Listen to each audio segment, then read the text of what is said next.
Thank you. I am working for Volvo, but I have to put you in context first, where it's a fairly big company. So Volvo Cars is one thing, that's a separate company. Then we have Volvo Trucks, that's a huge big company also, and which contains a lot of different brands. But I'm not going to talk on behalf of them, I'm going to talk on behalf of Volvo Bus Corporation, which is in that part a smaller company, which I need something to flick the slides.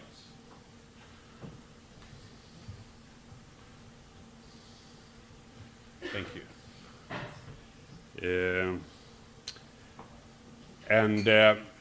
Even though it's a small company within Volvo, within the bus world, it's a fairly big company. We are the second largest if we talk large buses. And if we talk about the world, which is interesting, with the comments of countries and relations with countries outside Europe, which is then very important for us as well, since we are one of the few global suppliers of buses in the world. There are very few of us. We are, I think, two which have a global presence. So the relations and the possibilities for us to sell to countries outside Europe is very important. Then obviously for other countries to be able to sell into Europe as well.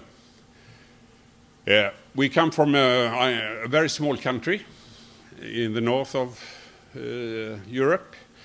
3% of our production is on our home market.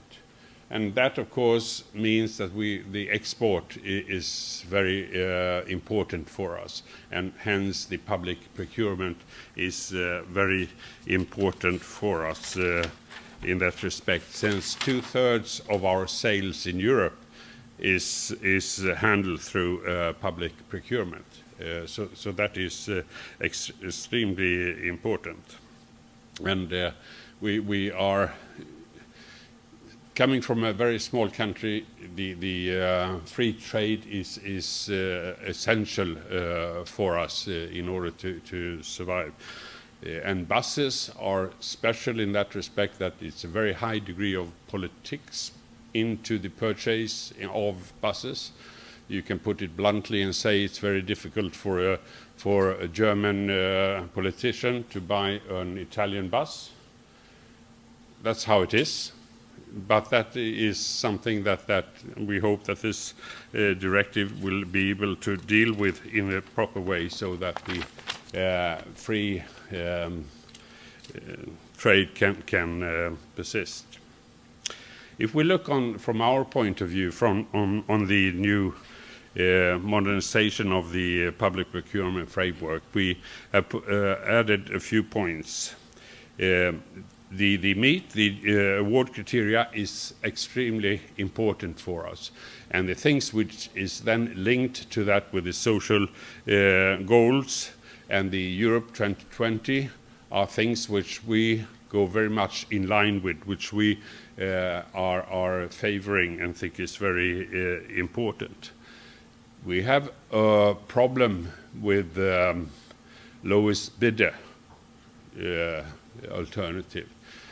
We can see in United States, for example, that which is, when it comes to purchase of buses, are working a lot with lowest bidder. That is, in our perspective, our way of seeing, is not working so well. So the MEET is a way of calculating the lifetime cost, etc., is very important. Innovation and partnership is also important for us when it comes to a lot of the environmental progress on vehicle side. On heavy vehicles, it often starts on the buses. And of that reason, it is important to keep this and to keep the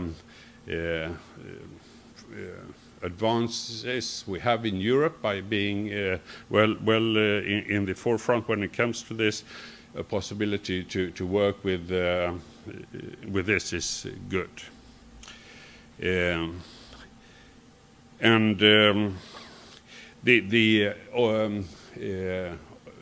new oversight bodies, monitoring, controlling implementation activities is also important, but it has to be linked with the third point, which is then simplicity, which has been expressed here also earlier, because a lot of the buyers buying buses are doing that every 6 or 8 years, and in order to them to do that, it has to be workable of doing it. It must not be too complicated to work with the directive. And also this body has to, I think, work as a help and as assistance rather than controlling for those who are not working with this every day. I think that is important. Last item on the list is life cycle cost concept, which we are very much in favor for. And linked to that is the Green Vehicle Directive, and I come back to that a little bit later. We think that is very important, but unfortunately we think it has some drawbacks as it is designed right now. We have some concerns, and that is that a lot of the contracts are being appealed in court.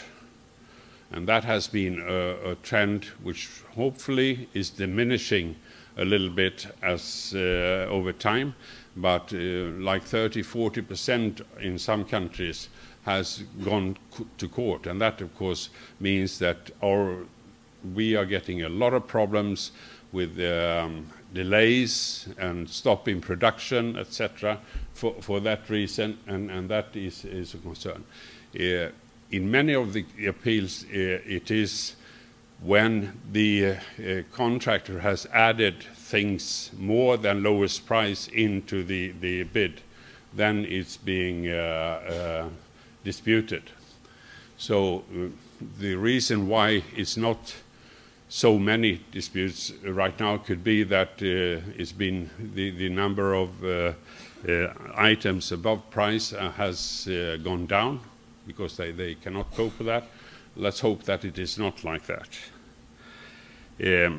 If we talk about the Green Vehicle Directive, which we, as I said, favor, it's divided in two major parts. One, which is then where it is put money on emissions and like particles, NOx and energy, and that is then going to be a part of the purchasing decision, and we think that is very good. That is helps us to determine what is the environmental benefits worth, and we think that is very good. Unfortunately, there is then another way of using the directive, and that means that it can be, you can in different city have different